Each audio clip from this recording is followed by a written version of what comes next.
Buenos días a los presentes, presenciales y virtuales. Antes que todo, quiero expresar mi agradecimiento por la invitación y la gran alegría que siento ante mi participación en este evento sobre tórax. Como venezolano, es todo un placer estar presente, aunque sea virtual, y poder colaborar con los profesionales de mi querido país. Tengo la fortuna de dirigir el Departamento de Cirugía Torácica de la Clínica Universidad de Navarra, que con sede en Pamplona y en Madrid lleva a cabo desde hace más de 20 años un programa de cribado con TAC de baja dosis de radiación. Iniciaré dando una breve introducción de nuestro programa de cribado, ELCAP, y luego hablaré de los resultados en nuestra corte quirúrgica para finalmente dar conclusiones y consideraciones. Pues bueno, el cáncer de pulmón lidera la principal causa de muerte en el mundo, superando el cáncer de colon, mama, páncreas y próstata juntos. Hoy en España tenemos más de 23.000 casos de cáncer de pulmón cada año, con una supervivencia global a los 5 años que no alcanza el 20%. Y nos preguntamos, ¿cómo puede existir una diferencia tan significativa con el resto de tumores? Y bueno, este cuadro describe la respuesta. El cáncer de pulmón, por su naturaleza silente y asintomática, se diagnostica solo en un 16% antes de su diseminación. Según las cifras del Grupo Español de Cáncer de Pulmón en el 2015, en España solo un 15% sobrevive a los 5 años y un 16% apenas se diagnostica en estadio temprano. Y bueno, ¿existen diferencias con Latinoamérica? Pues bueno, no. Números absolutamente similares con un 17% de supervivencia a los 5 años en comparación con ese 15% en España, en este análisis de 12 países latinoamericanos realizado en el 2011. Y bueno, sí que hay factores que nuestra región difieren de la mayoría de países desarrollados, como es la pobreza, claramente, el uso de combustibles fósiles dentro de las casas para cocinar y calentarse, factores ambientales, niveles altos de arsénico en el agua, una falta de información, base de datos que impide una discusión científica del control del cáncer en nuestras regiones y por supuesto el coste económico que es muy alto bajo economías que priorizando tienen otros problemas. En los países desarrollados, del 80 al 90% del cáncer de pulmón está relacionado con el tabaco. En nuestros países, curiosamente, se considera que mucho menor, con un 64%. ¿Y todo esto por qué? Como hemos dicho, factores ambientales como el arsénico, que es un factor de riesgo determinado para el cáncer, no solo pulmonar, sino renal, hepático, vejiga y en piel. El radón, responsable según la OMS de hasta un 14% de los cánceres de pulmones en Latinoamérica, y el control del tabaco, leyes prácticamente inexistentes en la mayoría de nuestros países que inclusive proyectan un aumento significativo de su consumo para los años venideros. Por último, y una muy importante, es que a diferencia de Europa, la atención pública está muy por debajo de la atención privada, desfavoreciendo a nuestra querida población más necesitada.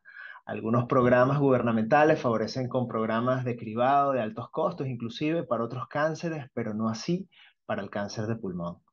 Pero bueno, ¿cómo podemos disminuir el número de casos y el número de muertes debido al cáncer de pulmón? En primer lugar, la prevención. Esta debe centrarse en la concienciación del problema en la población y en el abandono del hábito tabáquico. Asimismo, ¿cómo podemos superar la supervivencia cuando sabemos que la misma está directamente relacionada con el estadiaje al momento del diagnóstico? Pues con un diagnóstico precoz y con un tratamiento quirúrgico radical, los cuales solo se conseguirían en mayor proporción con el cribado de una población de riesgo, así como se ha demostrado en el resto de enfermedades comentadas anteriormente. El mejor indicador de la eficacia de una técnica de cribado no es solo la supervivencia, sino la reducción de su mortalidad. Pues bueno, así es como empieza la historia en España, en la Clínica Universidad de Navarra. En los años 90, un grupo liderado por Claudia Heschke inicia estudios de cribado en pacientes de alto riesgo y bautizado como el Early Lung Cancer Action Project, en el año 99 publican en el Lancet sus primeros resultados. Una muestra de 1.000 pacientes de alto riesgo sometidos a un TAC de baja dosis, se detectaron 27 cánceres de pulmón que representaban un 85% en estadio 1. Muchísima controversia, en su mayoría negacionista, creció alrededor de este estudio, donde solo algunos pocos aceptaban la idea de que el cribado pudiese convertirse en una herramienta eficaz. Pero bueno, sin embargo, a partir de allí comienza la historia vinculada con nuestra institución. El doctor Javier Zulueta, observando este póster presentado por Claudia Heschke, asume que los resultados apuntaban a una herramienta eficaz y así decide, como director del Departamento de Neumología, formar parte del Consorcio Internacional y Multicéntrico de ELCAP, enfocados en el enfisema, el EPOC, el uso del PET como herramienta diagnóstica y el estudio molecular, convirtiéndonos así en el único centro de cribado en España y de los primeros en Europa. Esto es un estudio de corte, no aleatorio, donde se hace un TAC de baja dosis de radiación, primero un estudio basal y luego uno de seguimiento anual, y es un protocolo flexible, cosa muy interesante, a diferencia del resto de protocolos en estudios aleatorizados, el LCAP ha sido un protocolo vivo, abierto, en continua evolución, que es actualizado cada poco tiempo, bajo reuniones anuales, en donde gracias a los datos obtenidos del análisis se realizan diferentes cambios a través de los años, ¿no? Esto ha permitido alcanzar los resultados que, unificando a 48 centros en 9 países, en el 2006, con casi 32.000 pacientes, se publican en el New England sus resultados. Con 484 cánceres de pulmón detectados, 85% correspondían a estadios 1, confirmando el resultado previo y alcanzando supervivencias a los 10 años del 88%.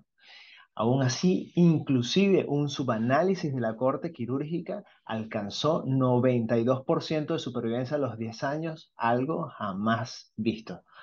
En el 2002, el NLST, a través del National Cancer Institute, inician este estudio controlado, prospectivo y aleatorizado, que con una corte de 53.000 pacientes comparó el cribado con radiografía de tórax versus la tomografía de baja dosis.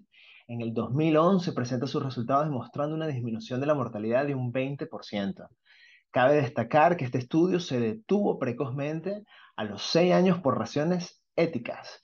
El 4 de noviembre del 2010, después de un análisis preliminar que demostraba entre ambos grupos diferencias estadísticamente significativas. Pues bueno, finalmente los resultados del mayor ensayo aleatorizado y controlado en Europa, segundo en el mundo, se presentaron en Toronto en la 19ª Conferencia Mundial sobre Cáncer de Pulmón en septiembre. Posteriormente fueron publicados en febrero del 2020, confirmaron que en comparación con procesos habituales, el cribado de TAC de baja dosis de radiación en una población de riesgo, ¿vale?, puede reducir significativamente las muertes por cáncer de pulmón a los 10 años en un 24% y 33% en hombres y mujeres respectivamente. Con estos contundentes resultados y junto a una importante contribución e impulso de diversos grupos, instituciones y sociedades europeas y españolas, pareciera que finalmente el cribado inicie su implantación en años venideros, trayendo consigo el esperado aumento de casos diagnosticados antes de su diseminación, candidatos a una alternativa terapéutica radical y curativa. Y bueno, a más de 2 décadas del inicio del programa de cribado en nuestra institución, el número de pacientes examinados y los cánceres diagnosticados se han duplicado, lo que nos permite analizar los datos de toda nuestra corte quirúrgica, en este caso para describir con detalle los resultados del programa de cribado de mayor duración de Europa. Pues bueno, hablemos entonces de nuestra experiencia. El programa se inicia en septiembre del año 2000. Los criterios de inclusión para el cribado fueron y siguen siendo mujeres y hombres, fumadores y exfumadores de más de 10 paquetes años, asintomáticos y sin antecedentes oncológicos, excepto por el carcinoma vasocelular. Cada participante se somete a un TAC de referencia y a una espirometría al comienzo del estudio. Los sujetos con anormalidades en el TAC se manejan de acuerdo a este protocolo, que para explicar brevemente, una vez que se obtiene un resultado positivo en el TAC basal, se solicitan estudios a través de este algoritmo, diagnósticos adicionales dependiendo del tamaño y sus características. Por otro lado, el TAC de régimen anual se considera positivo cuando se encuentra un nuevo nódulo de cualquier tamaño o cuando el nódulo previamente conocido muestra crecimiento. A partir de entonces, su manejo es similar al descrito para los TAC basales. Se registraron parámetros demográficos, pruebas preoperatorias, el estado de salud respiratoria, el índice de masa corporal, el tipo de abordaje quirúrgico ya en datos quirúrgicos, el tipo de resección pulmonar, el tipo de disección ganglionar, las complicaciones, el resultado anatomopatológico, el TNM en estadios y su supervivencia.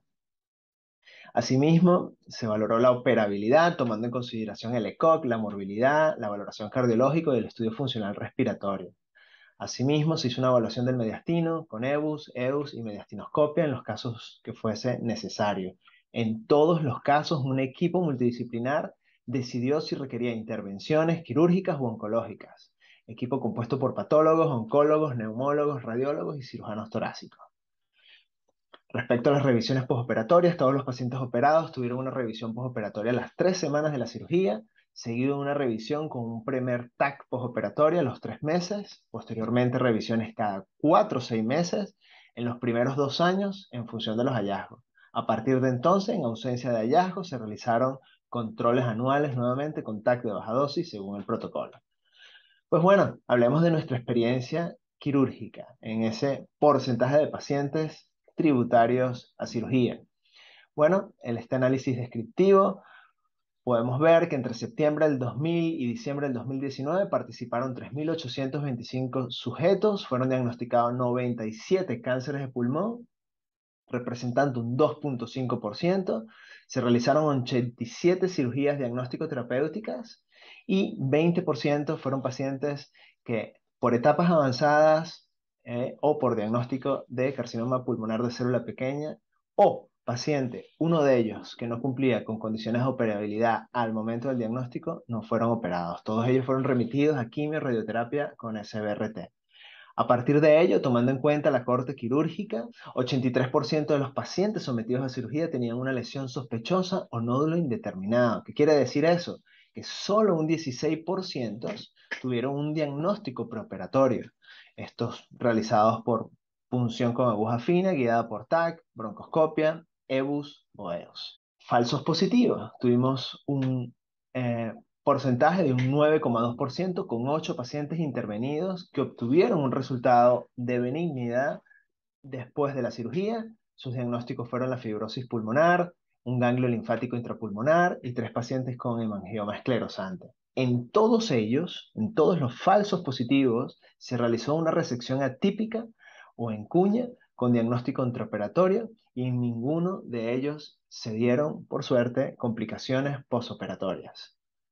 Para el análisis de caso, pacientes con cáncer de pulmón, en aras de comprender nuestra N, eh, se retiraron 3 cirugías que fueron diagnósticas, se retiraron los 8 falsos positivos para mantener la independencia de los datos y se retiraron los casos que presentaron 2 cánceres, 2 segundos primarios, cosa que es importante determinar. Así nos quedamos con una N de 67 que fueron analizados.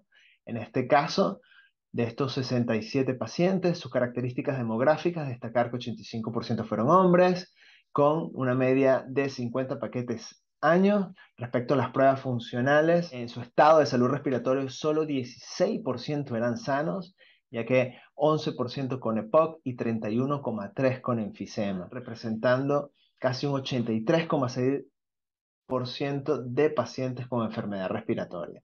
Los abordajes quirúrgicos, tuvimos 15 cirugías videotrocoscópicas, lo que representa un 22,4% de cirugías mínimo invasivas y una cirugía robótica.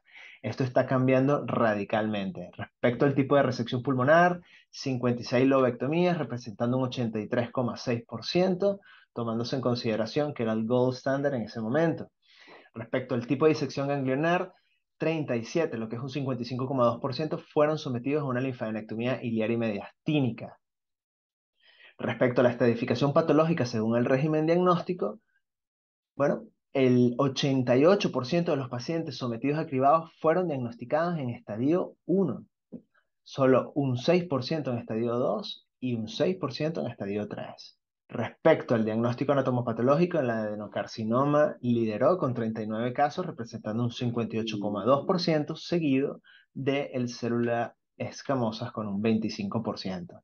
Dentro de las complicaciones, 16 complicaciones, las más frecuentes fue la fuga aérea persistente y la fibrilación auricular. Y con respecto a las tasas de supervivencia estimada, encontramos en la supervivencia global un 88% a los 5 años y de un 80% a los 10. Y en estadios 1 encontramos un 93% de supervivencia a los 5 años y un 83% a los 10 años.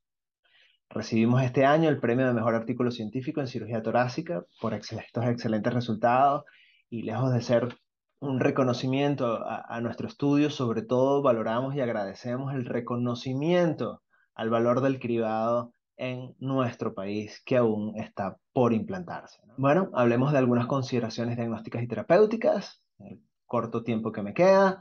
Las controversias del cribado, pues bueno, existen numerosas controversias. Básicamente, uno de los puntos más debatidos son los falsos positivos y la calidad de vida. Los tres primeros son debatibles por completo, se han diluido ante la evidencia. Y bueno, uno de los objetivos en todo programa es alcanzar la menor tasa de falsos positivos, como hemos dicho, en este caso 9,2%. Es necesario mantener un equilibrio entre los beneficios y los daños potenciales también, ¿no?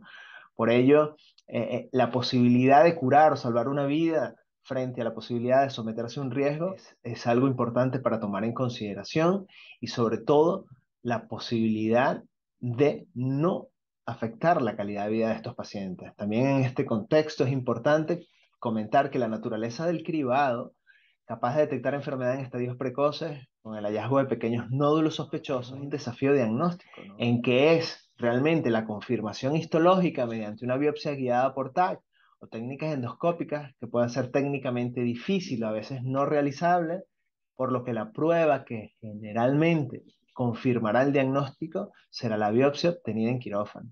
Gracias a los avances del tratamiento quirúrgico, la mortalidad registrada en una cirugía diagnóstica es inferior al 1%. Y bueno, es la verdadera preocupación se centra, como he dicho, en el impacto físico, psicológico y emocional al cual sometemos a estos pacientes que acuden a un programa de cribado. Es por ello que la reducción de falsos positivos en un programa de cribado es una tarea pendiente en que la reducción a su mínimo es el reto. Entonces, bueno, respecto a la calidad de vida, de la satisfacción de nuestros falsos positivos, eh, hicimos un estudio en donde se hicieron 3 encuestas validadas para valorar la calidad de vida con grupos emparejados en esos 8 pacientes falsos positivos para permitir determinar si existe o no cambios en la calidad de vida en estos pacientes. El EORT fue el cuestionario que usamos, es para diseñar la percepción que tienen los pacientes hospitalizados en su calidad de atención hospitalaria. Luego el SF12, que corresponde a una versión reducida de los cuestionarios más utilizados, es una versión reducida del SF36 para valorar la calidad de vida multidimensional, física, emocionalmente, y el Satiscore, que es una encuesta sencilla, que básicamente la razón por la cual lo usamos fue a través de la última pregunta, que corresponde a, en las mismas circunstancias, nódulo indeterminado, resultado benigno, ¿usted se sometería a una cirugía de nuevo? Y por esa razón decidimos introducir esta encuesta validada. Y bueno, estas tablas demuestran una distribución demográfica en donde no habían características significativas, confirmándose un correcto emparejamiento, y vimos que los sujetos de falsos positivos mostraron un alto grado de satisfacción respecto a la calidad asistencial en el EORT, una excelente calidad de vida en sus dimensiones físicas y mentales en el SF12 y un alto grado de satisfacción respecto a la percepción de su salud en el Satiscore, y en ausencia de diferencias significativas en ambos grupos. Y en esta última pregunta, en este último ítem del Satiscore, el 100% responde que volverían a operarse. Un 38% con sí y un 62% con seguro. Pues bueno, otras consideraciones, tanto diagnósticas como terapéuticas en un programa de cribado. El abordaje en este estudio del NLST se observó que solo un 30% fueron realizados bajo abordajes de mínima invasión, similar a nuestros resultados, pues esto está cambiando radicalmente. Hoy en día nuestro centro realiza un 90% de cirugías BATS y robóticas y en estadio 1 en un 98%. Igualmente ocurre con el tipo de resección pulmonar. En nuestra serie, la lobectomía fue considerada el gold standard. Esto ha cambiado a través de estos 2 últimos estudios presentados en los 2 últimos años, donde la segmentectomía ha venido para quedarse y esto cambiará sin duda nuestra praxis en casos seleccionados. Para esos nódulos indeterminados que representan un reto diagnóstico, empezamos a contar con tecnología que nos permite en un solo acto quirúrgico diagnosticar y tratar a los pacientes con el menor trauma posible. Esto es a través de un quirófano híbrido, donde previo marcaje en el paciente bajo anestesia general, podemos hacer en esos nódulos infracentimétricos un marcaje, en este caso fue arpón, utilizamos arpón, verde de indocianina, que nos permita hacer una resección atípica o resección en cuña capaz de darnos un diagnóstico intraoperatorio para tomar una decisión terapéutica adecuada. Pues bueno, asimismo, junto a la aplicación de protocolos de recuperación acelerada como es el ERAS, junto a la mínima invasión garantizada, esto ofrecerá los mejores resultados de bienestar para nuestros pacientes. Y bueno, no quiero irme sin agregar que este programa, que cumple más de 20 años, 23 ahora, alcanza los excelentes resultados descritos solo posible bajo una gran dedicación y sobre todo un gran trabajo multidisciplinar de todos los departamentos implicados. Bueno, como para concluir, nuestros resultados son comparables a los publicados en otros países en términos de prevalencia, incidencia, histología, estadificación. Ante la alta posibilidad de segundos primarios, es importante, bajo la evidencia nueva, considerar de manera individualizada resecciones sublobares en lesiones menores de 2 centímetros. La EPOC y el enfisema son factores de riesgo, eso se demostró en otros estudios, en otros subanálisis, y como hemos visto, la patología respiratoria forma parte del principal factor de riesgo. El cribado de TAC de baja dosis alcanza un 85% en estadio 1, alcanzando supervivencias de 93 y 83% a los 5 y 10 años respectivamente. Estos resultados muestran que el cribado de cáncer de pulmón con TAC de baja dosis es factible y eficaz. Los sujetos falsos positivos en ausencia de complicaciones, como por suerte es nuestro caso, mostraron un alto grado de satisfacción y una excelente calidad de vida en sus dimensiones física y mental. Los centros dedicados al cribaje deberán ser centros de referencia que cuenten con una estricta valoración multidisciplinar, que cuenten con herramientas y experticias técnicas y tecnológicas para el manejo del diagnóstico de un nódulo pulmonar indeterminado y infracentimétrico, y con un equipo quirúrgico capacitado para ofrecer cirugías de mínima invasión para hacer resecciones sublobares bajo protocolos de recuperación acelerada. Pues bueno, la comunicación médico-paciente es importantísimo, por supuesto. Todo paciente de riesgo merece obtener información acerca de los beneficios y riesgos potenciales de entrar en un programa de cribado y siempre de la mano en un programa de deshabituación tabáquica. El cribado salva vidas y aunque en nuestros países latinoamericanos parezca un reto inalcanzable, recuerden, como dice mi amigo Diego que acaba de presentar, nada es imposible y tomando como ejemplo el nuestro, iniciando programas quizás en centros privados, podamos impulsar o digamos obligar a nuestros gobiernos a iniciar programas de cribado en nuestra población más desfavorecida. Como cirujanos que queremos curar, debemos implicarnos más en su implementación. Gracias.